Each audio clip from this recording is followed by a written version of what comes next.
Certaines épreuves de notre vie peuvent être vécues comme de véritables tremblements de terre et changer à tout jamais notre existence. Dans cette série de vidéos, 2 fois par mois, je vous propose de partir à la rencontre du parcours de vie d'un leader du développement personnel qui, comme nous tous, a vécu certaines épreuves de sa vie plus ou moins difficiles, certains moments parfois désagréables, mais qui ont tous leur raison d'être. Ils vont nous partager les clés qu'ils ont personnellement utilisées pour dépasser ces épreuves et devenir une nouvelle version d'eux-mêmes. Bonjour à tous, je suis Virginie Chastel, créatrice du podcast Osmose Harmonisons nos relations, que vous pouvez retrouver sur votre plateforme préférée. Cette série de vidéos est là pour vous apporter encore plus de valeur. Aujourd'hui, j'ai le grand plaisir de rencontrer Thierry Redon. Bonjour Thierry. Bonjour Virginie. Et donc, tu as une introduction qui est au top. On sent le professionnalisme. J'arrive pas à croire que c'est ta première interview sous ce format-là. Ouais, bah écoute, j'ai suivi les conseils de Laura Massis, que je salue, et on va en discuter. Je crois que je suis pas trop mal coachée aussi à tout niveau. Alors déjà, je te remercie de nous accueillir ici. On est chez toi, dans ton centre, au cœur de l'humain, à Bordeaux, que tu as fondé en 2017. Et ce centre est né de la profonde envie d'accompagner les gens à la découverte de leur potentiel, qu'il soit personnel ou professionnel. Alors, tu es coach, j'arrive jamais à dire ce mot, psychopraticien, difficile et formateur, mais ça n'a pas toujours été le cas. À 23 ans, tu es manager dans un grand groupe informatique. Tu assures des missions techniques, de gestion de projet et de développement commercial et de marketing B2B. Vers 30 ans, on en reparlera peut-être au cours de cette interview. On va voir ce que tu vas nous dire. Tu subis, et je reprends tes mots, un véritable tremblement de terre en vivant en l'espace de 15 jours une séparation et le décès de ton papa. Et ces événements, tu le dis, ont été le déclencheur d'une prise de conscience, une remise en question. Et animé par cette quête de sens, tu pars dans une thérapie, puis ensuite un parcours dense dans les domaines du coaching et de la psychothérapie. J'ai réussi à le dire. Et alors là... C'est parce que c'était pas psychopraticien ce coup-ci. C'est ça, c'est quand il y a un P, un R et tout ça à la suite. Bon. En tout cas là, il y a beaucoup de choses à dire. Peut-être boulimique de connaissances, je ne sais pas. En tout cas, tu as... Curiosité. Boulimique de connaissances, François Lemay parle de ça aussi. Mais... Je connais pas. De la curiosité. Bon, on verra. Pour l'instant, on ne parle pas en tout cas de mon côté, mais en tout cas de ton côté. Et ton côté, tu t'es formé au coaching, à la psychothérapie transpersonnelle, et tu as un certain nombre d'outils de prédilection qui sont la programmation neurolinguistique. Tu es maître praticien en PNL et ça te permet d'accompagner le changement. Tu utilises aussi le modèle SFM que je connais très bien, Success Factor Modeling, pour accompagner toute démarche entrepreneuriale. Exact. Tu as aussi à tes cordes l'énéagramme, pour la connaissance de soi et des autres, que je connais aussi. L'approche cognitivo-comportementale pour travailler sur la confiance en soi et l'estime de soi. La communication non violente, pour avoir une communication de qualité. La gestalt, pour l'utilisation de la relation comme outil de développement personnel. Et oui, la liste est longue. Je commence à avoir mal à la tête en fait, avec toute la liste que tu fais de ce qu'il y a sur mon parcours. Ouais. Mais heureusement quand même, il y a de la méditation à la fin, comme dernier point de ma liste, et que tu pratiques depuis un certain nombre d'années, 8 ans à peu près, je crois que tu as découvert la méditation. Et tu n'as pas cité Imago, que je pense mettre aussi dans ma description, même si je ne suis pas praticien Imago. Mais Imago pour ce qui concerne la thérapie de couple. C'est comme ça que ça a été créé, ça m'a beaucoup nourri aussi. Ouais, exactement. Donc justement, à la fin, j'allais te demander si tu voulais rajouter des choses dans la description. Voilà, en tout cas, nous on s'est rencontrés il n'y a pas très longtemps, c'était en octobre 2019. Tu es venu faire un atelier dans le réseau des Mampreneurs, qui est un réseau de mamans entrepreneurs dont je fais partie. Ouais. Et tu es venu nous faire un atelier qui s'appelait « Vivre de sa passion grâce à l'entrepreneuriat ». Et ce jour-là, il a mis le bazar dans ma tête. Jusque-là, tout allait bien. Jusque-là, tout allait bien. J'avais entamé une reconversion dans le monde de l'immobilier. J'avais quitté l'éducation nationale. Et Thierry, ce jour-là, vient nous dire que on peut vivre de sa passion, qu'on peut être heureux, qu'on peut en vivre et qu'on peut se lancer dans l'entrepreneuriat. Et là, ça a mis vraiment le bazar parce que moi, mon modèle éducatif, c'était pas du tout celui-là. C'était choisis un métier qui te fait vivre et garde tes passions pour tes loisirs. Eh bien, il a été très très fort. Quelques mois plus tard, on est devant une caméra en train de faire des vidéos pour mettre sur YouTube. C'est-à-dire qu'en décembre, je te contacte en disant après les fêtes de Noël, va falloir que tu m'aides. Et en janvier, eh bien voilà, on va tout vous dire. Depuis janvier, ça fait 5 mois, Thierry m'accompagne eh bien, à cheminer professionnellement vers une vie professionnelle riche de sens, alignée avec mes valeurs. Et voilà, tout ce qui m'amène aujourd'hui à faire cette première entrevue vidéo à tes côtés. Et je te remercie infiniment pour ta confiance et ton soutien. J'ai envie de dire comme les Québécois qui disent à tous les jours. Parce que vraiment, Thierry, il est là tous les jours pour me soutenir. Et vraiment, un grand merci pour toi. Écoute, je suis ravie et un petit peu émue, je dois le dire, de faire cette première vidéo. Et en plus, on est dans un décor super. Tu m'as reçue voilà, comme une star, comme si j'étais déjà la star de l'interview. On a mis le plateau télé en place. Voilà. Donc ma présentation, est-ce que tu veux rajouter quelque chose sur la présentation que j'ai faite de toi? Non, mais ce que je dirais, en fait, c'est amusant en fait, de t'entendre refaire la liste des outils que j'ai explorés et tout ça. Et en fait, ce qui m'interpelle là aujourd'hui, après avoir vu tout ça, c'est qu'est-ce que j'en fais ou qu'est-ce que j'en ai fait et finalement, qu'est-ce que je retiens comme l'essence de tout ça.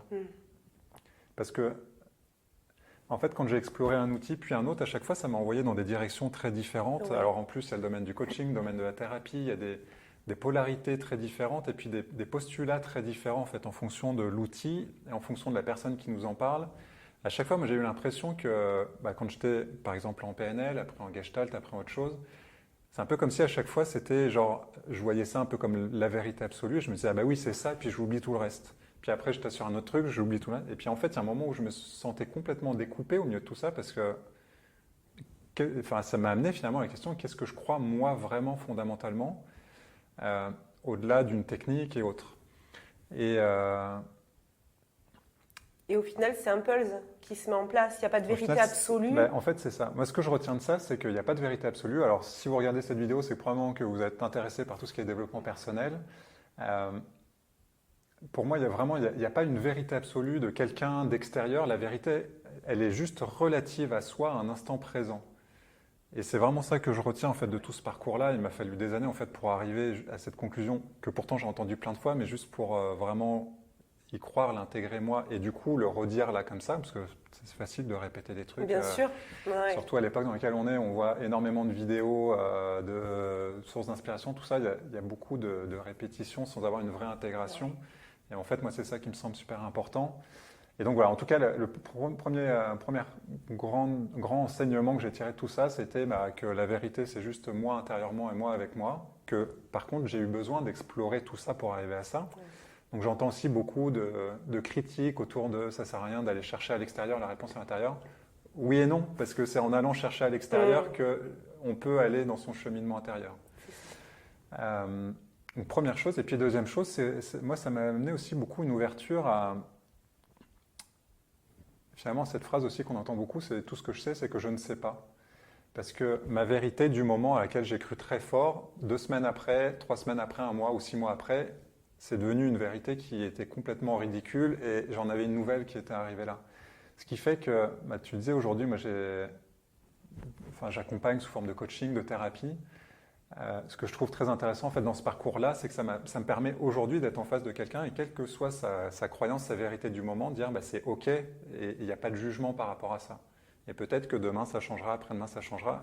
Et finalement, dans tout ça, il y a une seule question à se poser, c'est est-ce que ce que je crois aujourd'hui dans le monde dans lequel je suis m'aide? Est-ce que ça me construit? Est-ce que ça me permet d'être bien dans ma vie? Ou est-ce qu'il y a un endroit où ça me freine? Et dans ce cas-là, qu'est-ce que je décide? Qu'est-ce que je change ou pas, quoi? Voilà. Et je parle là-dedans, je n'ai pas eu de questions en fait encore. Mais c'est très bien, j'adore. Tu parlais de transformation et justement, je fais un lien avec ce que tu es en train de vivre en ce moment professionnellement et ce que tu as lancé, qui est l'aventure Croître. Et donc, je te remercie aussi énormément de prendre de ton temps pour m'accueillir ici parce que cette aventure Croître, tu es en plein dedans, tu es dans la 6e semaine, je crois. C'est ça, on approche de la fin. Ouais, que tu as lancé avec ton ami québécois Cédric Parent, qu'on salue. Salut Cédric. Voilà, salut Cédric. Et c'est une expérience transformatrice pour se transformer personnellement, spirituellement, professionnellement, financièrement. Enfin, il y a eu énormément d'ateliers et je crois que ça te correspond vraiment, le fait de dire... Ben oui, on apprend des choses. Maintenant, si on est juste là comme un récipient qui reçoit un certain nombre d'informations, mais que derrière, il n'y a pas de passage à l'action, qu'on ne fait pas la transformation, la prise de conscience, elle est toujours importante. Mais s'il n'y a pas le passage à l'action derrière, au final, ça ne sert à rien. C'est juste des connaissances. Et on le voit par ton parcours qui est très dense, c'est ce que comme ça que tu le présentes aussi sur ton site. Si derrière il n'y a pas de l'intégration, effectivement, une remise en question, et puis de se dire cet outil, qu'est-ce qu'il m'apporte, s'il suffit juste de se remplir, au final, on n'avance pas. Alors, on va continuer dans cette entrevue. Je m'étais posé la question de te demander comment tu vas déjà, mais j'ai l'impression que ça va bien. Je vais bien, merci. Tu vois, en fait, j'ai envie de rebondir sur ce que tu disais, parce qu'effectivement, là, on arrive sur la fin des 6 semaines de l'aventure. Alors, 6 semaines, parce qu'en fait, avec Cédric, on a créé, donc pendant 6 semaines, c'est 2 ateliers qui durent 2 à 4 heures. Donc 2 par semaine, sur 6 semaines, ça en fait 12. Donc c'est, on va dire, vraiment le cœur, on va dire, en termes de ce qui est visible du monde extérieur, gratuitement, au plus grand nombre. Et puis après, c'est une aventure à l'année pour ceux qui ont envie de poursuivre. Et en fait, j'ai envie de rebondir là-dessus parce que Cédric et moi, on n'arrête pas de se dire qu'en fait, c'est une aventure transformatrice pour tout le monde, à la fois pour les participants qui viennent sur les ateliers. Et aujourd'hui, en fonction des ateliers, on a eu entre 200 et 450 personnes quand même. Donc c'est une belle réussite. Hein. On a plus de 10 000 personnes qui nous suivent là sur l'aventure. Donc c'est quand même aussi une belle satisfaction de voir ça, en fait, de voir que ça suscite de l'intérêt. Et puis on a des témoignages qui sont vraiment extraordinaires dans la transformation que ça permet de vivre et tout. Ce que je voulais dire, en fait, c'est, pour rebondir sur ce que tu dis, c'est que dans les ateliers, en fait, l'intention, c'était de faire vivre des ateliers transformationnels plutôt que d'être uniquement dans de l'information ou de la formation. Oui. Et au milieu de tout ça, et tu vois, ça rejoint sur ce que je disais avant sur tous les outils et tout ça, au travers de l'aventure, moi j'ai reconnecté quelque chose qui, pour moi, est vraiment essentiel. C'est que ce qui permet une transformation, c'est pas les outils, c'est pas l'information et tout ça, mais c'est la qualité du lien qu'on a à l'intérieur d'un groupe. Donc là, il y a l'aventure, mais dans plein d'autres choses en fait. Et dans mon parcours coaching thérapeutique, vraiment, en fait, c'est ça qui est le vrai différenciant. En fait, c'est la qualité du lien, de l'interaction, c'est toutes les guérisons qu'on peut avoir aussi par rapport à ça. Et j'ai envie de faire une parenthèse, même si ce n'était pas dans tes questions. Vas-y, j'y vais je te laisse cette liberté avec grand plaisir. Merci. En fait, moi, j'aime bien me rappeler comment est-ce qu'on se construit intérieurement. Tu disais que je t'ai formé à l'énéagramme. Effectivement, c'est un outil qui m'a beaucoup construit sur la compréhension de comment est-ce qu'on construit notre personnalité, notre manière d'être en relation avec le monde. Ce que ça m'a appris, tout ça en synthèse, c'est qu'en fait, dans notre enfance, et puis au long de notre vie, alors certains ont même la croyance, ou en tout cas ont mis en évidence que ça peut même venir d'avant notre enfance, donc là, chacun est libre de penser ce qu'il veut. Mais en tout cas, ce qui est devenu ma certitude, c'est qu'on a des blessures qui se sont créées à un moment, qui sont très ancrées et qui font que, pour éviter de ressentir de ressentir la douleur qui est en face de la blessure qu'on a, eh bien, on met en place des stratégies inconscientes qui se jouent dans notre manière d'être en relation avec les autres. Et ces blessures-là, elles se créent, c'est toujours une histoire d'amour en fait, c'est qu'on a un besoin fondamental de se sentir aimé inconditionnellement et que dans notre enfance, il y a un moment où on ne s'est pas senti aimé pour une raison ou pour une autre. Parce qu'on a renversé le café de papa et qu'il s'en est pris partout et qu'il nous a engueulés. Et du coup, on s'est dit, en fait, il faut que je sois parfait parce que sinon, je ne suis pas digne d'être aimé par papa. Et puis, il y aurait plein d'autres manières de se le représenter, enfin, plein de cas différents, mais en tout cas, il y a comme ça quelque chose qui se cristallise. Et en fait, toute notre vie, si on reste coincé avec cette blessure-là, elle a un impact direct dans notre matière d'être en relation avec le monde. Et c'est là où d'être en lien avec d'autres dans un parcours thérapeutique ou un parcours de coaching, en tout cas un parcours de transformation, se fait dans l'interaction avec les autres, puisque c'est finalement aller guérir l'endroit ou mettre de la conscience sur l'endroit où on a été blessé, à l'endroit qui nous fait le plus souffrir, parce qu'on ne se sent pas aimé inconditionnellement. Donc voilà, donc c'est le lien, la qualité du lien qui permet une vraie transformation. Et cette transformation, pourquoi vouloir cette transformation ? Pour moi, en tout cas dans mon parcours personnel, c'était vouloir me sentir plus à ma place, avoir plus de sens dans ce que je fais. Et puis c'est aussi en fait dans cette histoire-là j'ai une blessure qui m'empêche d'être en relation avec le monde, en fait c'est qu'il y a un endroit où je me coupe du monde extérieur. Et en fait, on ne peut pas être heureux quand on se coupe du monde extérieur. Et là, j'aime bien citer aussi la plus longue étude qui a été faite sur le bonheur, qui a duré 75 ans, qui a été faite par l'université de Harvard. Il y a une conf TEDx que vous pourrez retrouver assez facilement sur le net, qui met en évidence que ce qui nous rend plus heureux et en meilleure santé, c'est la qualité de la relation avec nos proches. Alors, si je suis dans mes blessures, dans mes modes de fonctionnement qui m'empêchent d'être de manière qualitative en relation avec les autres, je ne peux pas être heureux juste fondamentalement. Donc c'est là où il me semble que tout notre parcours de vie, c'est de réussir à remettre du lien là où on a été blessé dans notre enfance. Oui, tout à fait. Et justement, on va partir un peu dans le passé, dans ta vie. Okay. Parce que c'est ce qui, moi, m'intéresse particulièrement donc aujourd'hui. Est-ce que tu pourrais nous dire quelles épreuves tu as dû vivre, quelles épreuves tu as vécues, qui font que tu es l'homme que tu es aujourd'hui?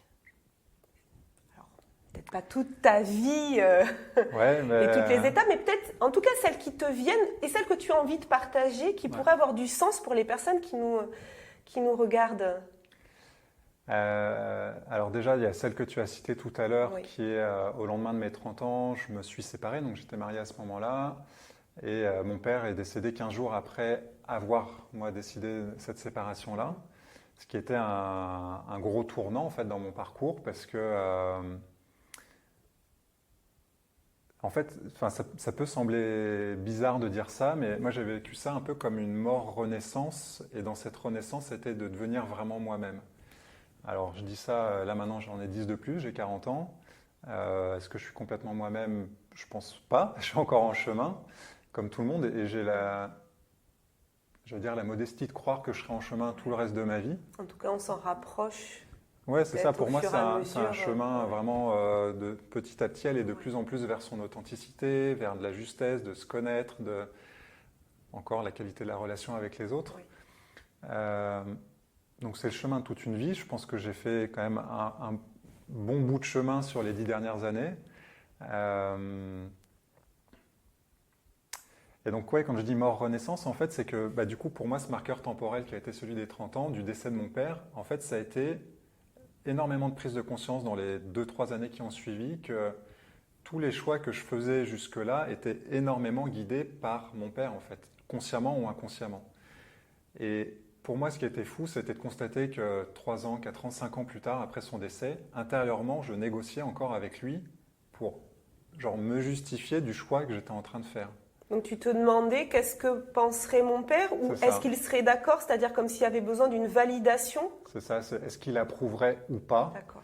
Donc c'est pour ça que je dis négocier intérieurement. Oui. Et là où moi, en fait, j'ai vu que ce truc-là a commencé à évoluer, c'était sur les 2 dernières années de sa vie, parce qu'il était malade. Et par sa maladie, il perdait de son aura, en fait, de sa force, de sa puissance, on va dire. Et du coup, en fait, moi, plus ça allait, plus j'osais prendre ma place. Ça m'est arrivé, je me souviens encore une fois, c'est une anecdote complètement à la con, je ne sais pas si on peut dire des mots comme ça sur les réseaux. On peut, il n'y a pas de souci. Mais une anecdote complètement peut-être qu'il peut débile, paraître anodine de l'extérieur, mais qui a son sens.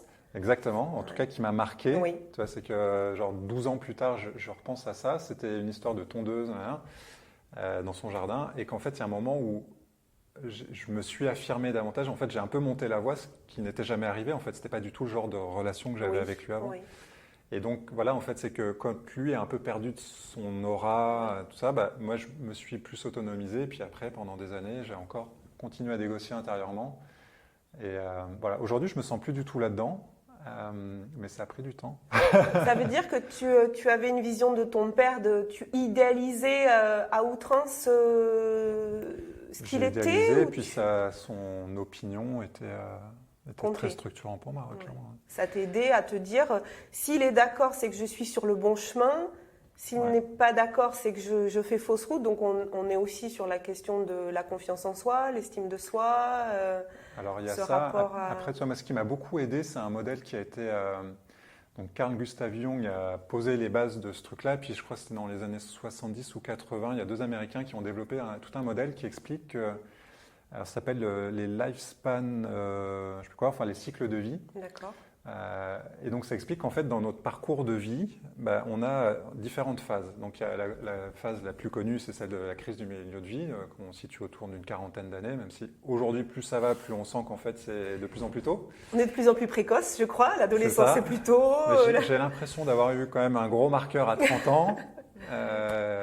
Mais donc voilà, et puis sans faire tout l'exposé de ce modèle-là, en fait, ce qui m'a beaucoup intéressé, moi, justement, dans ce modèle, c'est l'explication que tous, autant que nous sommes, nos choix, quand on est adolescent et en début de vie adulte, sont beaucoup guidés, justement, par la quête de reconnaissance de papa-maman, si on résume. Oui. Et en fait, c'est toujours la même chose que ce que je disais avant, c'est qu'en fait, on a besoin de se sentir aimé. Et pour se sentir aimé, en fait, on s'adapte beaucoup à ce que papa ou maman auraient voulu qu'on fasse pour leur plaire en fait. Ouais.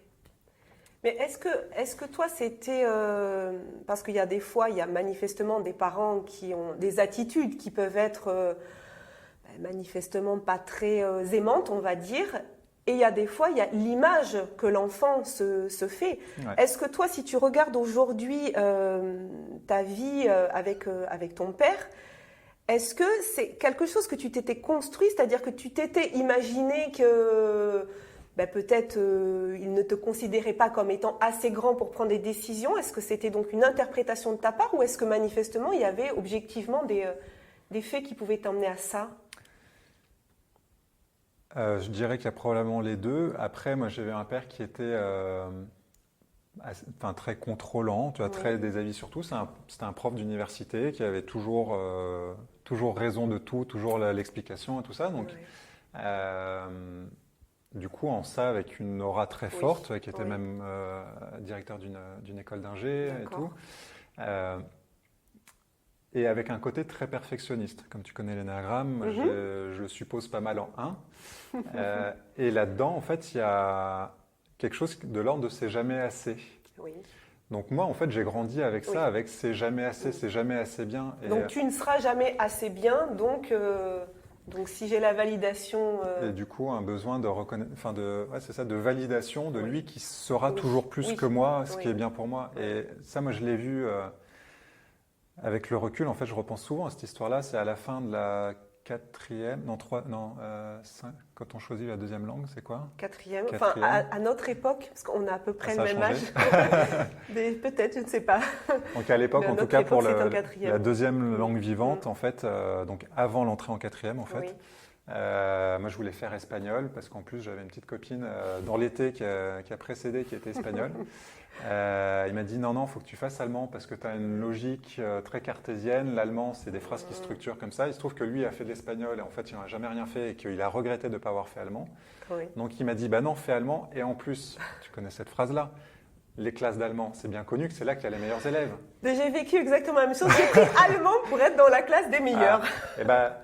Mauvaise pioche, puisque dans la classe dans laquelle j'étais, c'était 50-50. En fait, on était ensemble dans toutes les disciplines, sauf la LV2, où le groupe était coupé en deux.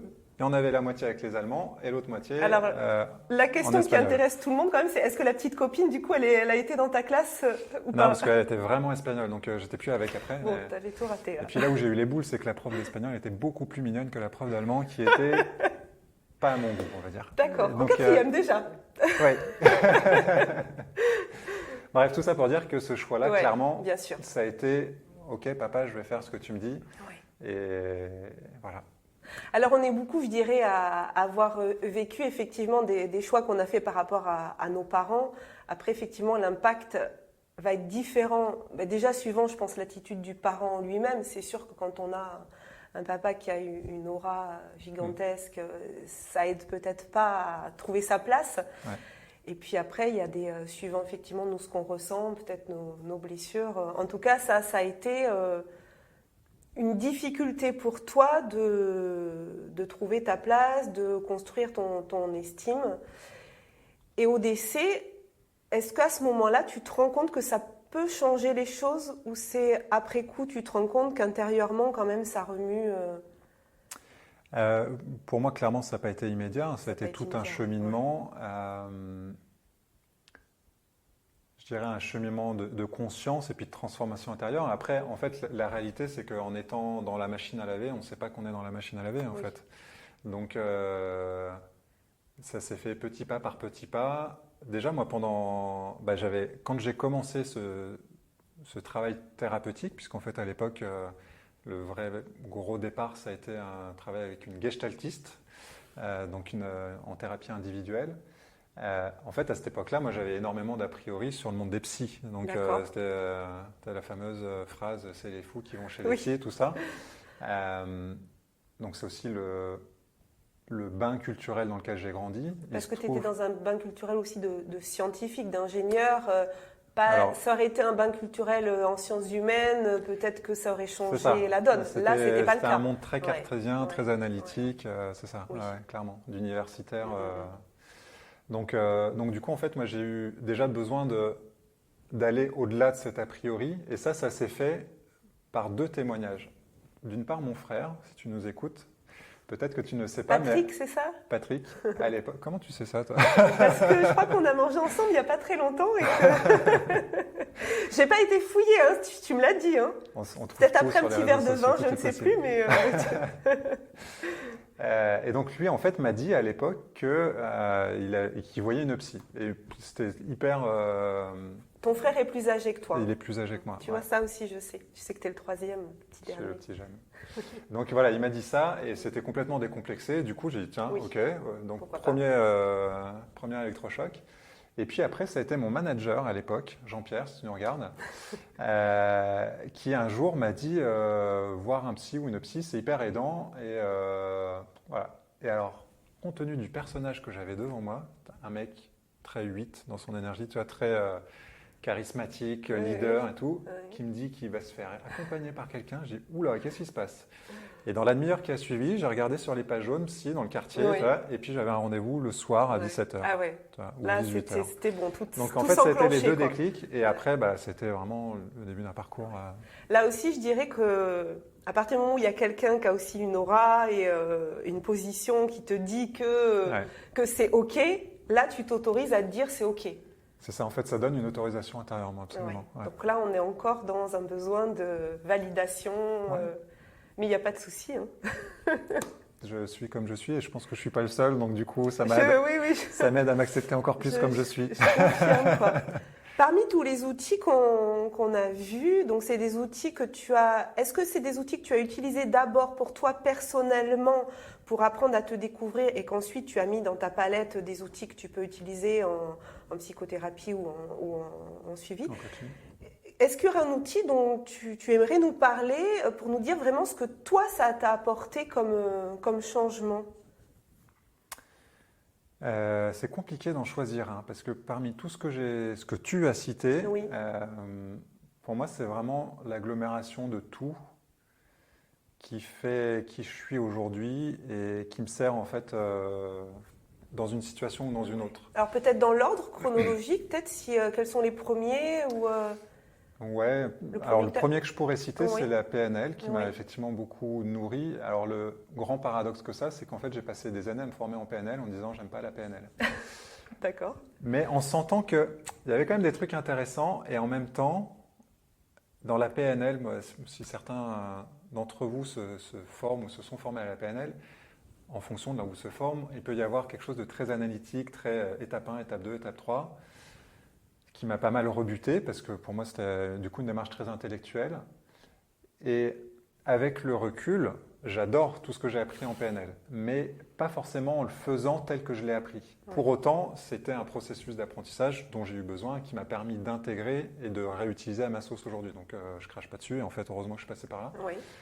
Et surtout, je vais finalement un peu raccrocher le wagon avec ce que je disais tout à l'heure, c'est que dans la PNL, comme dans n'importe quel autre outil, parce que je pourrais dire la même chose de la Gestalt, en fait, j'ai aimé la Gestalt et j'ai détesté la Gestalt. La thérapie comportementalo-cognitive, pareil. Imago, j'ai quand même plutôt bien aimé assez vite, même s'il y a un truc justement aussi qui est très cadré. Mais bref, dans tout ça, finalement, l'essence de tout ça, c'est l'intégration. Toi, tu disais, en fait, je pensais que tu allais arriver sur la question quand tu as dit est-ce que tu as fait ça pour toi? Donc, la réponse à la question que tu n'as pas posée, c'est oui.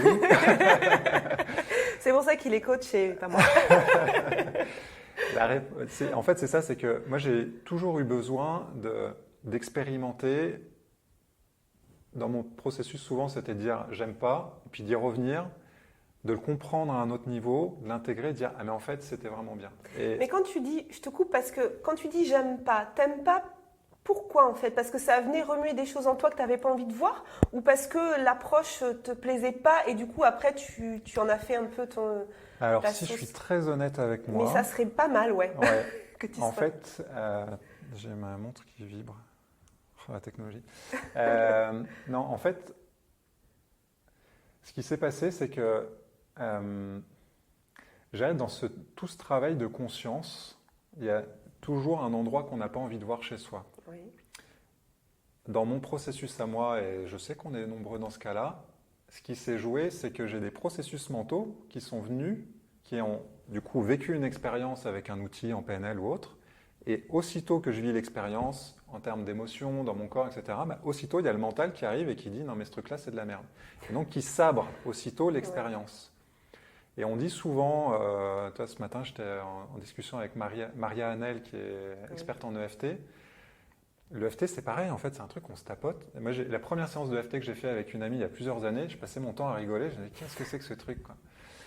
Mais tu sais, je t'ai dit la première séance que j'ai faite justement dans le cadre de ton groupe Facebook, j'en parlerai sur l'EFT.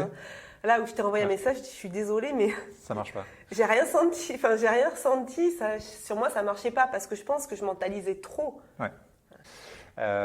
Donc c'est ça. En fait, moi, ce que j'ai vécu et ce dont j'ai pris conscience dans mon mode de fonctionnement, et en fait, c'est ça qui est intéressant, c'est un processus mental qui vient et qui coupe l'expérience. Et tu disais, je suis formé aussi dans le monde de la thérapie transpersonnelle. Oui. Alors, moi, je n'utilise pas cet outil-là, mais il y a un outil dans le transpersonnel qui s'appelle la respiration holotropique, qui est une méthode de respiration avec de l'hyperventilation au début. Ce sont des séances qui durent 3 heures en musique, ça fait vivre des expériences très fortes. Ceux qui s'intéressent au chamanisme, on pourrait dire qu'il y a des points de connexion avec ce qu'on peut vivre dans le chamanisme, avec des connexions, des messages venus d'ailleurs ou autres. Quand on a un processus mental qui coupe l'expérience et qui dit mais qu'est-ce que c'est que ce machin, et en même temps, donc voilà, ça coupe le processus, et en même temps, personnellement, je ne crache pas non plus dessus parce que c'est aussi un moyen ça apporte une certaine sécurité, donc c'est bon aussi. Et voilà, c'était quoi ta question? C'est laisser emmener dans le flot de... Ouais. La question que je n'ai pas posée du coup, tu sais, celle... J'arrête pas de répondre à la question qui n'existait pas.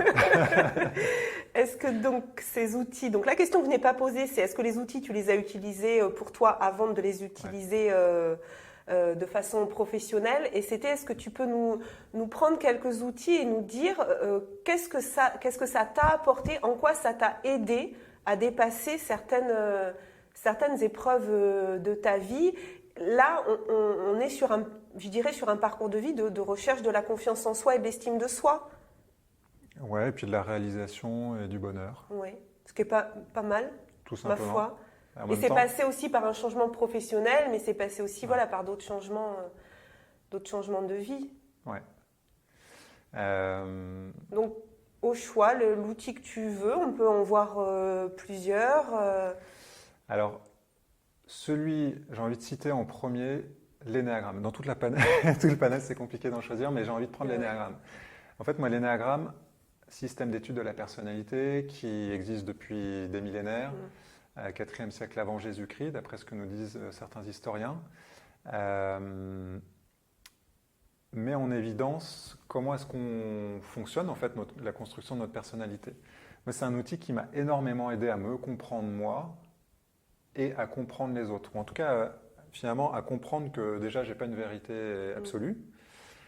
La première fois que j'ai fait un stage d'énéagramme, j'ai passé, à la fin des 2 jours, je disais, mais c'est le kaléidoscope des gens en fait sur la planète. Et donc déjà juste ça de dire, finalement, moi j'ai un prisme dans ma manière de regarder le monde, et en fait tous les autres en ont un autre.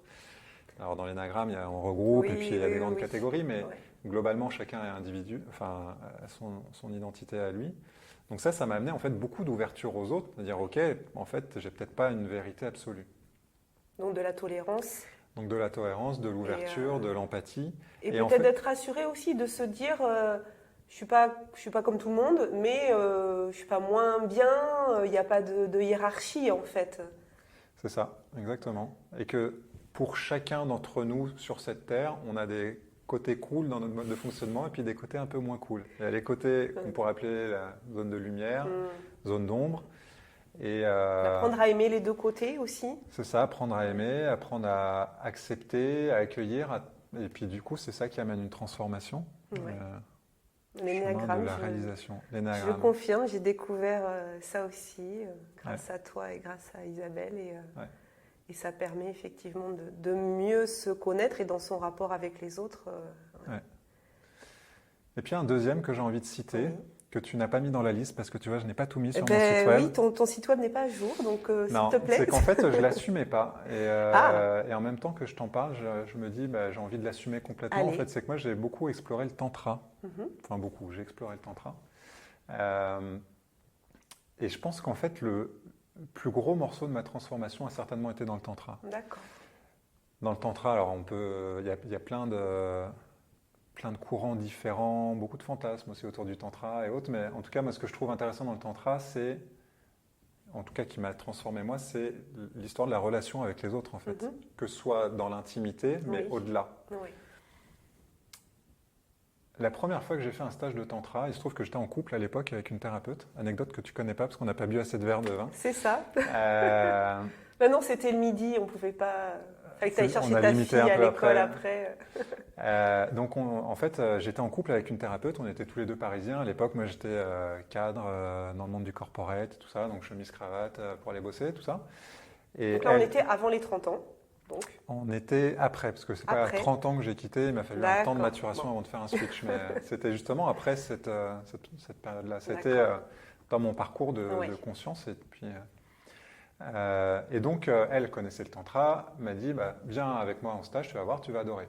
Okay. Et puis, ce qui s'est passé, c'est qu'on était tous les 2 parisiens. Le stage se passait dans le coin de Montpellier. Donc, on prend le train, on arrive 3 heures plus tard à la gare de Montpellier. Et là, il y a un des autres participants qui arrive, que Magali, ma compagne de l'époque, connaissait. Donc, il vient nous chercher à la gare. Et puis, déjà, quand ils arrivent, ils se font un hug. Donc, moi... cadre parisien, 2 gens qui se font un hug quand ils se voient, genre ils sont contents de se voir, qu'est-ce qui se passe? Bon, ok. Du coup, tu fais le hug toi aussi ou... Je crois pas avoir fait le hug là, mais bon, jusque-là ça allait. Jusque-là ça allait, ok. Et puis, l'histoire ne s'arrête pas là, évidemment. On monte dans la voiture, il y a même un 4e personne qui est là. Moi, je suis sur le siège passager, donc il y a le conducteur qui est venu nous chercher, puis derrière Magali, et puis le 4e participant. On a à peu près 1 heure de route entre la gare de Montpellier et le lieu du stage. Et là, j'ai l'impression d'être dans un monde parallèle. Pendant toute l'heure du trajet, quasiment, celui qui est venu nous chercher était en train de nous expliquer qu'il y a 3 ans, quand il s'est séparé avec sa compagne, son 4e chakra s'est fermé. Et qu'à partir de là, il n'a plus réussi à être en relation avec une autre femme et que du coup, tout son chemin, c'est de réouvrir son 4e chakra. Et là, je vais te dire que l'heure de trajet en longue. Pendant toute l'heure, je me suis dit, qu'est-ce que je fous là? Comment je fais pour descendre alors qu'on est sur une autoroute dans une voiture? C'était vraiment long. Mais ça ne s'est pas arrêté là. Parce qu'après, on est arrivé sur le parking du stage de Tantra. Et ce qui est merveilleux dans le monde du développement personnel, c'est que quand on retrouve des participants avec lesquels on a fait des stages, on est heureux de les retrouver. Oui. Et du coup, on se saute au cou, on se fait des hugs. Mais quand on a un cadre parisien qui débarque là, au milieu de nulle part, avec des gens qui parlent de chakra et tout ça, et que tout le monde se fait des hugs en Sarwell et autres, tu te dis, mais qu'est-ce que je fous là? La secte, quoi, un peu. Exactement. Et donc là, en fait, moi, ça a été aussi un moment très fort. Tu vois, là, je repense à ça quelques années plus tard, mais de voir à quel point, moi, intérieurement, à ce moment-là, j'étais hyper jugeant, en fait, de tout ce monde-là, de leurs actes quand ils se font des câlins. Il y avait des hugs entre hommes. Pour moi, c'était juste pas du tout mon univers. Dans la manière de s'habiller, dans le fait de se parfumer avec des huiles essentielles. C'est pas du tout mon monde, tu vois. Et donc, en fait, voilà, avec le recul, j'ai vu à quel point je me suis coupé du monde par mes propres mécanismes intérieurs de jugement et autres. Donc, tu vois, si je fais des liens avec tout ça, l'énéagramme m'a amené de l'ouverture, le tantra aussi beaucoup, juste par les participants. C'est là encore où je reviens sur la notion de lien que j'évoquais pour l'aventure, mais dans tout le reste, en fait, toutes mes expériences, à chaque fois, que c'était en PNL, que c'était en Gestalt, dans le tantra ou autre, c'est toujours le lien avec les autres qui permet de voir déjà qu'on n'est pas les seuls à être dans notre merde, c'est la réalité. C'est ça. Qu'on n'est pas les seuls à avoir des problèmes de tel type ou tel type, le syndrome de l'imposteur. Ça diminue pas notre merde, mais ça nous rassure un peu, quoi. Exactement. On se sent, voilà, un peu plus compris. C'est ça. Ouais. Il y a ça, et puis après, c'est la qualité du lien, le fait d'être reconnu par d'autres, d'être apprécié par d'autres, d'être aimé par d'autres tels que nous sommes, qui nous permet de nous accueillir tels que nous sommes nous-mêmes. Et c'est là que la transformation se fait progressivement, et je crois que c'est le chemin de toute une vie. Moi, j'ai cheminé, mais j'ai encore clairement... Alors, j'ai envie de te dire, c'est un peu l'histoire de l'œuf ou la poule. Qu'est-ce qui commence en premier? C'est quand on commence à sentir la reconnaissance des autres, que ça... Après, c'est peut-être personnel, hein, mais peut y avoir d'abord la reconnaissance des autres qui nous aide à avoir un peu plus confiance en nous. Ou est-ce que d'abord, en tout cas pour toi, qu'est-ce qui a été le premier? Est-ce que ça a été ça, ou est-ce que c'est d'abord de se dire je vais travailler sur moi pour développer cette confiance en moi, cette estime de moi, et par ricochet le reste est arrivé? Qu'est-ce qui s'est passé en premier chronologiquement pour toi? Moi, j'ai eu 2 étapes, parce qu'en fait, avant tout ça, avant mes 30 ans, j'avais commencé déjà à faire un travail avec une thérapeute comportementalo-cognitive. D'accord. Et ce qu'elle nous avait appris à faire à l'époque, c'était d'identifier toutes les qualités qu'on a mises en œuvre dans la journée. Oui. Donc tous les soirs, avant de se coucher, tu prends 5 minutes, ton petit cahier, et puis tu dis, alors aujourd'hui, j'ai bien cuisiné, ok, je suis bon cuisinier, j'ai fait le ménage, ok, je suis... Voilà. Et donc, c'était un travail très intéressant. Elle disait, quand on commence déjà à trouver 1, voire 2 qualités, ça peut être un bel effort. Puis en fait, après avoir fait ça pendant plusieurs semaines, j'étais capable, mais comme tout le monde, hein, je ne dis pas que j'étais plus, mais d'identifier une 40aine de qualités dans la journée. En fait, on a tout ça. C'est juste qu'il faut réussir à s'ouvrir à ça, à voir ça et à reconnaître ça chez soi. Et ça m'a beaucoup boosté en termes de confiance en moi. D'accord. Ça, j'avais 23, 24 ans à cette époque. C'était dans le cadre du travail qu'on te proposait ça? C'était en parallèle que j'ai fait ça. Et donc, c'était une première étape qui était importante. Et en même temps, avec le recul, je vois que c'est un processus qui est pas mal intellectuel quand même, de faire ça avec son cahier. Et du coup, ça m'a aidé, ça m'a transformé pendant plusieurs années. Puis j'ai eu l'électrochoc des 30 ans dont on a parlé. Puis en fait, l'estime de moi, tout ça, ça a redégringolé. Donc je suis revenu à ces outils-là beaucoup plus tard, et ça m'a fait du bien, mais il n'y a pas besoin que de ça. Enfin, il n'y a pas que ça en fait qui est nécessaire. C'est là où j'ai envie je pars dans tous les sens, mais de refaire une jonction sur nos 3 centres d'intelligence dont on parle dans l'énéagramme, notamment, hein, pas que l'énéagramme, mais qu'on a un mental, on a un émotionnel dans le cœur et on a un corps. Un instinctif. Et un instinctif, voilà. Et pas que, parce que oui, il y a la notion instinctive, mais il y a aussi dans le corps toutes les mémoires qu'il y a dans le corps. C'est là où on a en fait besoin de travailler sur les 3 niveaux. Il y a le processus mental, il y a le fait de prendre soin de soi émotionnellement et de transformer les émotions qui sont là. Quand il y a de la tristesse, de la colère, etc., c'est de traverser tout ça. Et puis, dans le corps aussi, travailler les mémoires corporelles. Donc, c'est pour ça, tu vois, moi, j'ai créé une méditation qui se fait en mouvement. Pour ça aussi, parce qu'en fait, on a besoin de remettre du mouvement dans le corps. La respiration holotropique que j'évoquais tout à l'heure, c'est un travail dans le corps. La Gestalt, c'est beaucoup dans le corps et dans l'émotionnel. En fait, on a besoin de travailler sur les 3 niveaux parce que sinon, on se coupe d'une partie de soi et forcément, elle nous rattrape à un moment ou à un autre. Et puis, je dirais que effectivement, quand on voit sur l'énéagramme, il y a 3 profils plutôt instinctifs, 3 profils plutôt dans le mental, 3 profils plutôt dans l'émotionnel. Ça veut dire que on en a un qui se manifeste de façon primordiale, et c'est peut-être là, effectivement, il faut aller travailler les 2 autres pour retrouver cette harmonie dont tu parles, qui fait qu'on devient un être complet et pas juste dans une case ou dans un stéréotype, et que ça nous ouvre aux autres. Donc en fait, ça a été un peu un aller-retour entre les autres me renvoient à moi des choses positives, mais tant que moi je les vis pas vraiment, et comme tu disais, pas juste les mentaliser, pas juste se dire oui je suis bon en ça, parce qu'on peut se le dire, c'est un peu le côté un peu positif ou les phrases positives qu'on peut se dire. Tout ça, mais à un moment donné, il faut vraiment le ressentir et l'intégrer. On revient à ce qu'on disait au départ, c'est-à-dire avoir conscience de certaines choses et comprendre certaines choses, c'est bien. Maintenant, passer à l'action, c'est mieux, et le ressentir dans son corps, c'est absolument nécessaire. Sinon, on ne fait que s'auto-convaincre. Exact. Et en fait, ce que tu dis là, ça pourrait être une belle synthèse, en fait, c'est de vivre l'expérience. En fait, la vraie transformation, elle se fait dans l'expérience. Si on reste figé dans son coin, il ne se passe rien, voire j'allais dire on se diminue, mais c'est pas ça, mais oui, on minimise les choses. Où on s'enferme en fait dans son mal-être. C'est réducteur. Voilà. Et être en mouvement, clairement, c'est pas confortable, mais en même temps, je pense que c'est le seul moyen d'aller vers l'évolution. Donc, oui, effectivement, c'est ce que tu montres, c'est que par tous les outils que tu as utilisés, donc on chemine dans sa vie, on progresse. En tout cas, on tend à aller vers quelque chose de plus harmonieux, pas forcément quelque chose de plus confortable, parce que c'est pas toujours confortable. Des fois, on parle d'une zone de confort, mais j'ai envie de dire plutôt une zone de connu. C'est-à-dire ce qui est connu, c'est pas forcément confortable. Et j'ai envie de te poser la question. On approche de la fin de l'interview. Aujourd'hui, comment tu te sens par rapport à tout ce cheminement c'est pas fini. 40 ans, donc milieu de vie. 40 ans, il y a quelques semaines. On peut dire ça, ouais. Comment tu te sens aujourd'hui par rapport à ton évolution des 15 dernières années? Du coup, si on remonte, 25, 40. Comment je me sens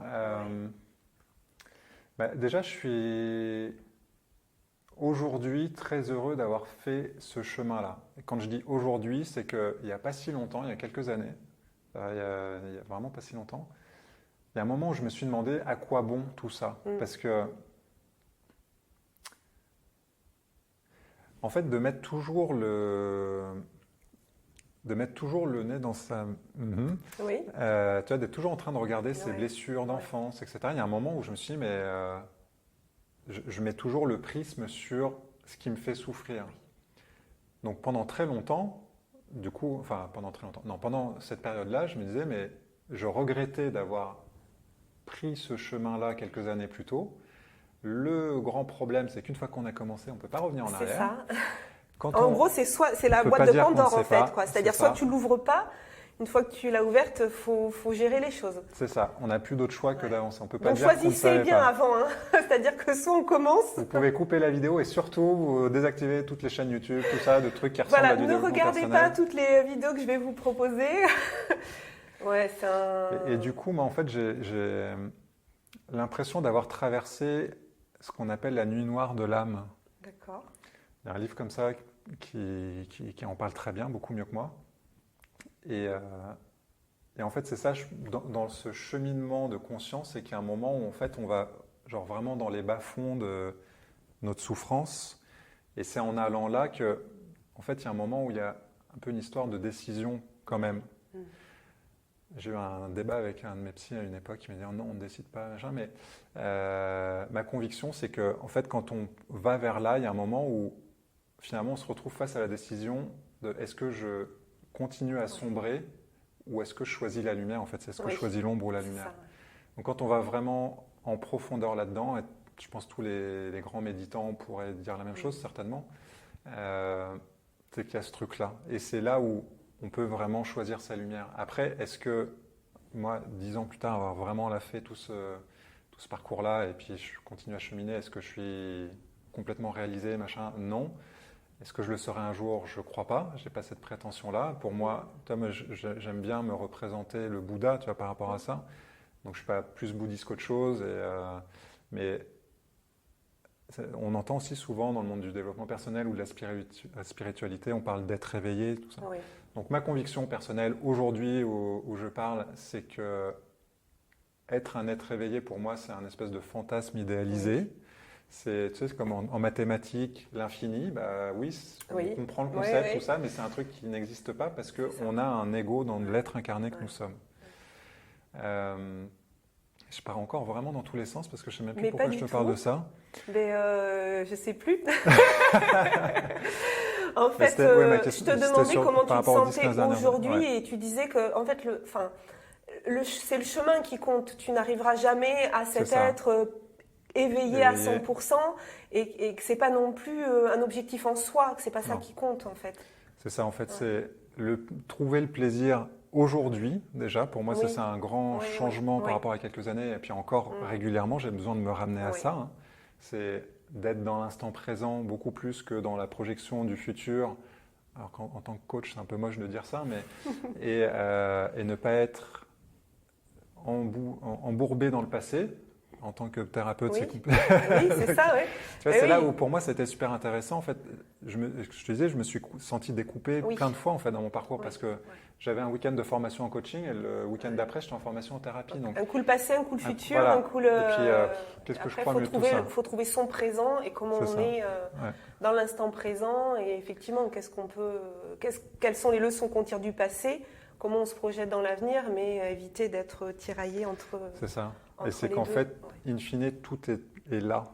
Tu vois, la semaine dernière, j'étais en accompagnement. Tu vois, parfois, je ne sais même plus si je dois dire coaching ou thérapie, mais avec quelqu'un donc c'est en fait un cadre thérapeutique où par rapport à cette thématique, on allait dans une dimension plus coaching, à se projeter dans le futur, tout ça. Il disait, bon alors dans 10 ans, j'aurais fait ci, j'aurais fait ça.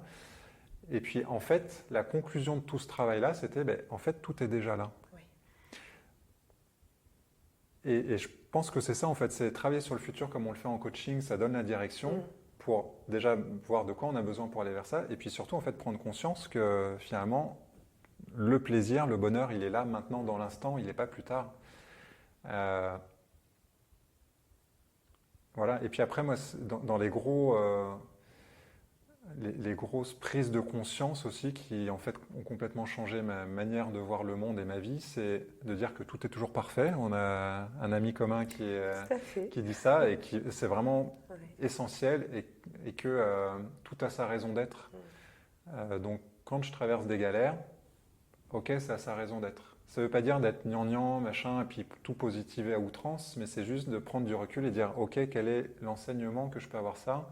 Quel est le message, en quoi ça va me permettre de grandir, de mettre de la conscience, de me transformer pour aller vers, et c'est là où moi ma grande direction, j'ai envie de dire c'est le bonheur ou c'est être heureux. Et en même temps que je dis ça, je me suis un peu intéressé, je ne suis pas philosophe, mais je me suis un peu intéressé à la philosophie qui arrive à la conclusion que être heureux ou le bonheur c'est un truc qui est complètement utopiste.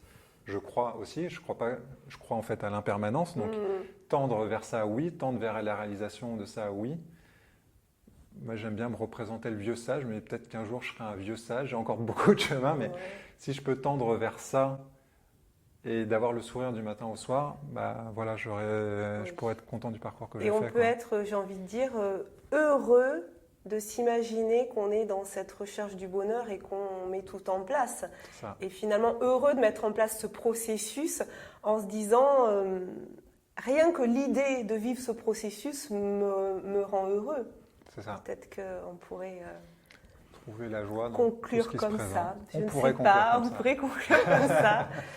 En tout cas, merci beaucoup Thierry d'avoir partagé avec sincérité, honnêteté du coup, ton parcours, en tout cas quelques épreuves et quelques outils que tu as pu mettre en place. On n'a pas eu le temps de tout lister, mais on mais pour un déjà deuxième épisode. Exactement, peut-être pour tes 50 ans, j'y pense pour Je serai un peu plus sage peut-être. Voilà, peut-être ou pas, je ne sais pas. En tout cas, si vous avez envie de profiter de l'expertise de Thierry, de son expérience, de la bienveillance aussi d'un groupe, je tiens à vous dire qu'il y a un merveilleux groupe Facebook qui s'appelle « S'aligner intérieurement au travers de son projet de vie ». Je mettrai en description de cette vidéo le lien pour nous rejoindre. J'ai le plaisir de faire aussi partie de ce groupe avec vraiment beaucoup d'échanges et de bienveillance et d'apports que Thierry peut nous faire aussi en invitant souvent des personnes qui vont nous parler de choses dont tu n'as pas l'expertise. Parce qu'il y a quand même quelques domaines dans lesquels tu te fais assister. Avant qu'on se quitte, est-ce que tu aimerais donner un dernier message aux personnes qui peut-être sont en train là maintenant de vivre un tremblement de terre ?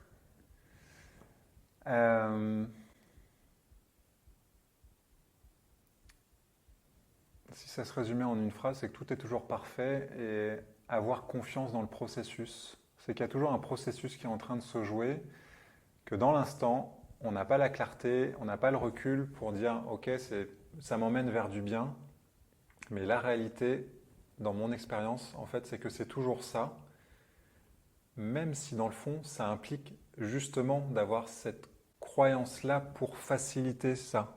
Quand je dis ça, c'est que ça amène vers du bien. Si je crois que ce que je suis en train de vivre me met en situation d'échec ou autre, c'est ce que je vais vivre dans la réalité. Si je considère que la galère que je suis en train de traverser va m'amener vers du bon, du beau, du meilleur, ben, je vais réussir à rebondir. Donc, si vous êtes en ce moment dans une situation merdique, chaotique, respirez là-dedans, avoir confiance au processus et identifier qu'est-ce qu'il y a de beau derrière ça.